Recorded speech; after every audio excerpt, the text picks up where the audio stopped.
मला सांगा, तुम्ही अशा काळात अध्यक्ष होतात, पुढच्या वर्षी किंवा कदाचित या वर्षी सुद्धा, या वर्षी अखेरीला लोकसभा निवडणुका होतील, पुढच्या वर्षी तर होणारच, त्या पाठोपाठ विधानसभा निवडणुका होतील. 1999 नंतर तुमच्या हातात सत्ता आलेली नाहीये, अत्यंत महत्वाची जबाबदारी आहे. तुमच्या डोळ्यासमोर सगळ्यात महत्वाचं ध्येय काय आहे? पहिली गोष्ट अशी की जनतेतला असंतोष संघटित करायचा आणि तो असंतोष मांडण्याची शक्ती भारतीय जनता पक्षामध्ये आहे हे लोकांच्या मनावर बिंबवायचं. नो कॉम्प्रोमाइज पॉलिसी, कोणाशीही समझोता नाही, अशा नो कॉम्प्रोमाइज पॉलिसीने भारतीय जनता पक्षाला पुढे न्यायचं हे आम्ही ठरवलंय.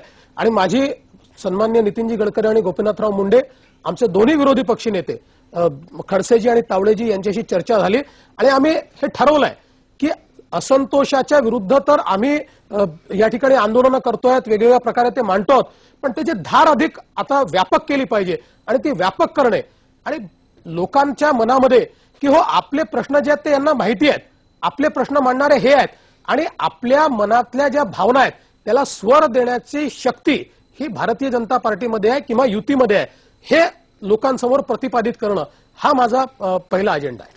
पहिला अजेंडा असेल, पण काँग्रेस आणि राष्ट्रवादीला घालवणं सत्तेतून हा अंतिम अजेंडा आहे? हा अंतिम अजेंडा आहे, पण त्याला अंतिम अजेंडा याकरता मी म्हणू शकत नाही की ती सुरुवात आहे. काँग्रेस आणि राष्ट्रवादीला जे घालवायचं आहे ते कोणाला तरी आम्हाला मुख्यमंत्री व्हायचं आहे किंवा आमच्या नेत्याला मुख्यमंत्री पदावर बसवायचं याकरता नाही. ज्या प्रकारे सत्तेचा माज हा शब्द योग्य नाही, पण तरी मी म्हणतो की ज्या प्रकारे सत्तेचा माज चढल्यासारखे नेते वागतायत आणि आता तर त्यांच्या वागण्यातनं असं झळकतंय की त्यांना वाटतं की आम्ही जणू काही आता सत्तेहून जाणारच नाहीये, आम्ही अमरत्व घेऊन आलोय. त्यामुळे जनतेपासनं नाळ तुटलेली आहे, जनतेचा विचारच सरकार करत नाही. त्यामुळे जनताभिमुख सरकार द्यायचं हे अंतिम ध्येय आहे आणि त्या ध्येयाकडे जाण्याचा रस्ता हे काँग्रेस आणि राष्ट्रवादीला घालून सत्तेत येणं हे आहे. मी तुमच्याशी ही जी बातचीत आहे ती पुढे चालू ठेवणार आहे. मला भाजप, शिवसेना आणि मनसे संबंधांबद्दलही विचारायचं आहे, कारण या संबंधामध्ये सुद्धा कुठेतरी कडू गोड आहे असं लोक म्हणतात. आपल्या सोबत आमचा कॉरेस्पॉन्डंट जो आहे विनोद तळेकर, जो भाजपचा पाठपुरावा नेहमी करतो, तोही असणार आहे. पण मी आता एक ब्रेक घेणार आहे आणि ब्रेक नंतर ही दिलखुलास बातचीत अशीच पुढे चालू ठेवणार.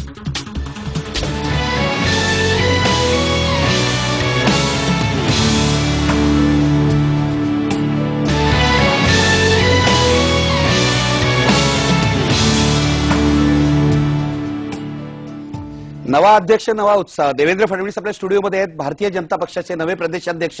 आता मी ही बातचीत वळवणार आहे भाजप, शिवसेना आणि मनसे या संबंधांकडे. पण मी सुरुवातीलाच जातोय, आपला सिनियर कॉरेस्पॉन्डंट मगाशी मी सांगितल्याप्रमाणे विनोद तळेकर आपल्या सोबत आहे. विनोद, आपण आता चर्चा करतोय भाजप, शिवसेना आणि मनसे या संबंधाबद्दल. तुझा काय प्रश्न आहे?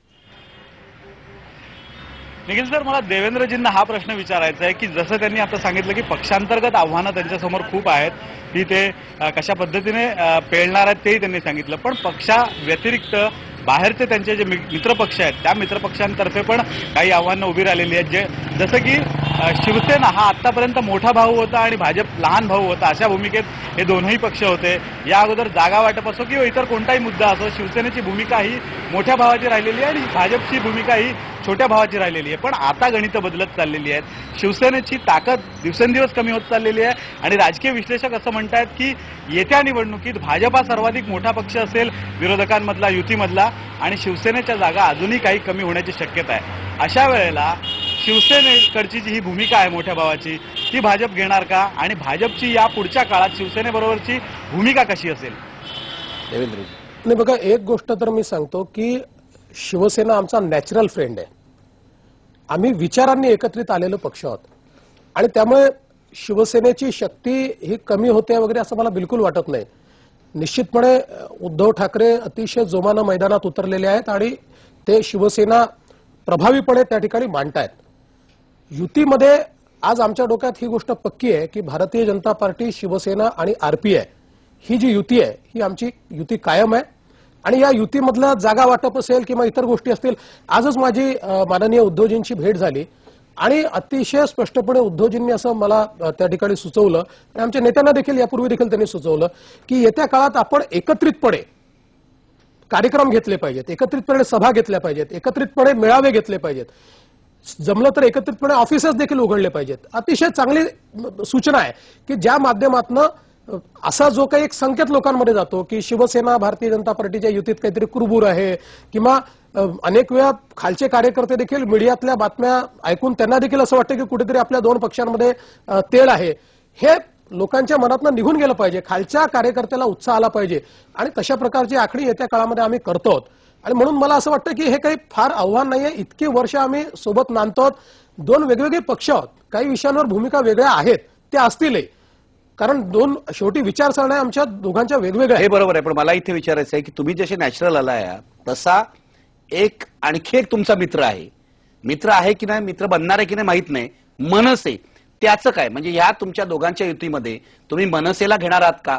कारण विश्लेषक असंही मानतायत की शिवसेना भाजप मनसे अशी जर युती महाराष्ट्रात झाली तर तुम्ही जिंकाल, काँग्रेस आणि राष्ट्रवादीचा पराभव होईल. मनसेला त्यामध्ये घेण्याची काही योजना आहे का? तशी काही तयारी तुम्ही करतात का? म्हणजे आज तरी आम्ही भारतीय जनता पार्टी, शिवसेना आणि रिपाई ही आमची युती मजबूत करून त्या युतीच्या माध्यमातून मैदानात जातो. आणि मनसेचा जोपर्यंत संबंध आहे, खरं तर अध्यक्ष म्हणून आमच्या पक्षातल्या पद्धतीप्रमाणे त्याचा सगळा अधिकार हा आमच्या पार्लमेंटरी बोर्डाला आहे, तो अधिकार काही मला नाही आहे. पण यासोबत एक भूमिका आमची सातत्याने राहिली आहे की हे जे सरकार या ठिकाणी निवडून आलेलं आहे, हे विरोधी मतांच्या फुटीमुळे निवडून आलेलं आहे. त्या सरकारच्या बाजूने 30-33% लोक आहेत, पण 67% लोक या सरकारच्या विरोधात आहेत. त्यांना ते नको आहे, पण या मतांची फूट आहे. आणि म्हणून सातत्याने आमचा हा प्रयत्न आहे की विरोधी मतं जी आहेत ती संघटित झाली पाहिजेत. आणि कुठल्याही प्लॅटफॉर्मवर त्याला युतीच केली पाहिजे असं नाहीये, अनेक प्लॅटफॉर्म असू शकतात. यापूर्वी 77 साली हा प्रयोग झालेला आहे, 89 साली झाला आहे, 91 साली झाला आहे, 96 साली झाला शकतो. मला असं होईल मला सांगा ना, कारण राज ठाकरेंशी जाऊन कोणीतरी बोलायला हवं. उद्धव ठाकरे तर राज ठाकरेंशी जाऊन बोलणार नाहीत, राज येऊन उद्धव ठाकरेंशी बोलणार नाहीत. तुम्ही राज ठाकरेंशी बोलण्याबाबत पुढाकार घेणार आहात का? मला तर असं वाटतं की ही जबाबदारी सगळ्यांचीच आहे. ज्यांना ज्यांना असं वाटतं की हे जनविरोधी सरकार आहे, हे सरकार गेलं पाहिजे, अशा सगळ्यांना ही जबाबदारी वाटलीच पाहिजे आणि ती वाटेल. आणि मला असं वाटतं की आज ही भावना लोकांची जी आहे, त्या लोकांच्या भावनेचा अनादर कोणालाच करता येणार नाही. प्रत्येकाला हे वाटेल की या सरकारला जर घालवायचं असेल, आणि हा विचार आपण केवळ मनसेचा माझ्या प्रश्नाचं उत्तर नाही. ही जबाबदारी सगळ्यांची आहे, बरोबर आहे. तुम्ही प्रदेशाध्यक्ष म्हणून, कारण मुंडेंनी म्हटलेलं आहे, गोपीनाथ मुंडेंनी, की राज ठाकरे आले पाहिजेत, गडकरींचीही तीच इच्छा आहे. तुम्ही प्रदेशाध्यक्ष बनून अधिकृतपणे राज ठाकरे तुमच्या युतीत यावे म्हणून संवाद साधणार आहात का? युतीत यावे म्हणून संवाद नाही, पण मी एक गोष्ट निश्चित ठरवली आहे की विरोधी पक्षांचं कोऑर्डिनेशन योग्य प्रकारे राहिलं पाहिजे. याकरता सगळ्या विरोधी पक्षांशी कोऑर्डिनेशन करायचं, संवाद साधायचा. मग त्याच्यामध्ये शेकाप देखील आली आहे. राष्ट्रीय विचारसरणीचे जेवढे विरोधी पक्ष असतील अशा सगळ्या विरोधी पक्षांशी मी निश्चितपणे संवाद साधणार आहे. आणि मला असं वाटतं की राजकीय अस्पृश्यता आपण मानतच नाही. माझा थेट प्रश्न होता, तुम्ही अजून टाळतात. तुम्ही शेकापचं नाव घेतलं पण मनसेचं नाव नाही. मनसेचं नाव घ्यायला मला लाज काय आहे? मनसे हा एक प्रमुख या ठिकाणी पक्ष आहे. आज त्यांचे देखील 12-13 त्या ठिकाणी आमदार आहेत. त्या आमदारांसोबत आम्ही सभागृहामध्ये कोऑर्डिनेशन करतो. काही ठिकाणी महानगरपालिकांमध्ये शिवसेना, मनसे आणि भारतीय जनता पार्टी एकत्रित आलेली आहे. त्यामुळे अस्पृश्यता नाहीये. म्हणजे राज ठाकरेंशी संवाद करायला तुमची हरकत नाही? संवाद करायला बिलकुलच हरकत नाही. पण हा संवाद करत असताना मला एक गोष्ट प्रामुख्याने सांगितली पाहिजे की भारतीय जनता पार्टी, शिवसेना आणि रिपाई ही युती मजबूतीनं समोर जाणारच आहे. म्हणजे आम्ही असं बसणार नाही आहोत की आम्हाला कोणीतरी पार्टनर मिळाले पाहिजे आणि मग आम्ही पुढे जाऊ. आम्ही मजबूतीनं जाणारच आहोत. पण हे करत असताना कोणाशी संवाद साधण्याकरता मला असं मनसेला बरोबर घ्यायला तुमची हरकत नाही. यासंबंधी उद्धव ठाकरेंशी तुमचं काय बोलणं झालंय का? एक गोष्ट अशी आहे की मनसेला घेण्याच्या संदर्भात मी पुन्हा आपल्याला स्पष्टपणे सांगतो, भारतीय जनता पक्षाच्या पद्धतीप्रमाणे अध्यक्षाचा अधिकारच नाहीये. हा आमच्या पार्लमेंटरी बोर्डाचा अधिकार आहे. म्हणजे याच्या संदर्भातली अधिकृत पक्षाची भूमिका ही पार्लमेंटरी बोर्डच मानू शकतं. समजा पार्लमेंटरी बोर्डाने ठरवलं तर तुम्ही पुढाकार घेणार आहात का? पार्लमेंटरी बोर्डाने ठरवलं तर पुढाकार घ्यायला काय हरकत आहे? आणि उद्धवजींना चालणार आहे का? पार्लमेंटरी बोर्ड आमचं तेव्हाच निर्णय घेईल ज्यावेळेस याच्यावर एकमत होईल. उद्धवजींची एकमत होईल तेव्हा. म्हणजे आज उद्धवजींची तयारी नाहीये? नाही, हे तर उद्धवजी सांगू शकतील, हे मी सांगू शकत नाही. या संदर्भातली शिवसेनेची भूमिका काय आहे हे उद्धवजीच सांगू शकतील. भारतीय जनता पक्षाची भूमिका आमचं पार्लमेंटरी बोर्ड सांगेल आणि पार्लमेंटरी बोर्ड सांगेल त्याप्रमाणे कुठलीही कारवाई करायला मी नेहमीच पुढाकार घेईन. पण सर्वांनी एकत्र यावं विरोधी पक्षांनी, म्हणून तुम्ही ठामपणे प्रयत्न करणार आहात? निश्चितपणे. मला असं वाटतं की विरोधी पक्षातला जर संवाद वाढला आणि सरकारच्या विरुद्धचा असंतोष हा संघटित झाला तर आपल्याला हे सरकार निश्चितपणे घालवता येईल. आणि मला असं वाटतं की जे मला समजतं ते इतर नेत्यांना देखील समजताय, त्यातनं काहीतरी बुळ पावडे निघेल. पण राज ठाकरे तुमच्या बरोबर आले, युतीमध्ये आले तर तुम्ही जिंकाल असं जे विश्लेषक म्हणतायत ते पटतंय तुम्हाला? बघा, शेवटी आपण जर महाराष्ट्राचा किंवा देशाचा इतिहास बघितला तर त्याच्यामध्ये वेगवेगळे पक्ष ज्यावेळेस एकत्रित आले, विरोधी पक्ष, त्यावेळी सरकारमध्ये बदल झालेलाच आहे, हे आपण बघितलेलं आहे.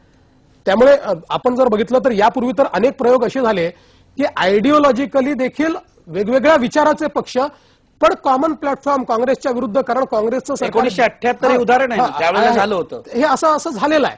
त्याच्यामुळे या गोष्टी निश्चितपणे शक्य आहे. पण एक गोष्ट मी पुन्हा आपल्याला बिंबवून सांगू इच्छितो की याची वाट पाहत आम्ही बसलेलो नाही. भारतीय जनता पार्टी, शिवसेना आणि रिपाई ही जी आमची आघाडी आहे, त्या आघाडीच्या महायुतीच्या माध्यमातून निश्चितपणे आम्ही जनतेच्या समोर एक अतिशय सक्षम पर्याय ठेवणारच आहोत.